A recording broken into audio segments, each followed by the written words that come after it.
જગ્યામાં બાપુ બેઠા હતા અને એક ગાંડો આવ્યો, શામજી બાપુને ગાળ્યું દેવા માંડ્યો, મારવા હળી મૂકી.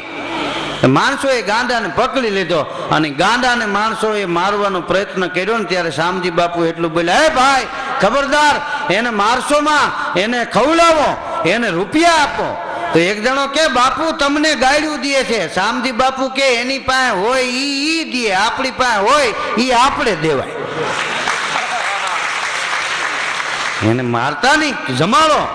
ઈ ગાંડાને ખવડાવ્યું અને ગાંડાને રૂપિયા આપ્યા અને જગ્યાની બહાર મૂકી આવ્યા. કવિ કાને ત્યાં બેઠેલા પૂજ્ય રાવત ભગત બાપુ સરદારપુર વાળા, એની હાજરી, કવિ કાનની હાજરી, ઘણા બેઠા હતા. અને એ ગાંડો જગ્યાની બહાર વયો ગયો, એને જમાડ્યો, રૂપિયા આપ્યા, ગાંડો વયો ગયો. પછી કોઈએ કીધું કે હે બાપુ અમે આટલા બધા હતા, નહીંતર એ ગાંડો તમને મારત. તો શામજી બાપુ કે હા હો, તમે કોઈ ન હો તો આજ ગાંડો મને મારત ભાઈ. તો કે હે બાપુ તમને ગાંડો ગાળ્યું દેવા માંડ્યો, મારવા દોડ્યો, તોય તમે કેમ એમ કીધું કે એને મારતા નહીં, એને ખવડાવો, એને રૂપિયા આપો? ના પાડવાનું કારણ શું?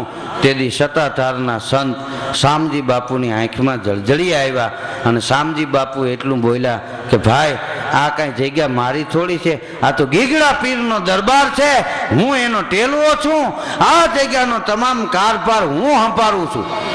જાણતા અજાણતા કદાચ જગ્યામાં મારાથી કાંઈ ખોટું થઈ ગયું હોય ને ગીગો પીરે ગાંડાનું રૂપ લઈને મને સજા આપવા આવ્યો હોય તો, એટલે આ જગ્યામાં આવે ને એને બાપ વંદન કરાય, એને ખવડાવાય, એને રૂપિયા અપાય, એને અમારાથી મરાય નહીં.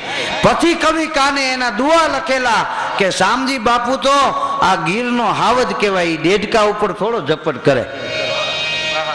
હે આ તો ગીરનો હાવજ. હા, તુંડ ગુજારા તોડવા પીવા રગતા પાન, સિંહણના સંતાન, એને શીખવવું પડે નહીં શામજી. અને ઘોર ખોદે ઘોર ખોદિયા, મળદા ચૂઠે મરેલ, વનનો સિંહ વકરેલ, ઈ તો ચીરે કુંભાથળ શામજી. ઉઠે તકે દીન, ખાજ પોતાનો ખાય, વન જોતો વનરાજ, હંગરો કરે નહીં શામજી.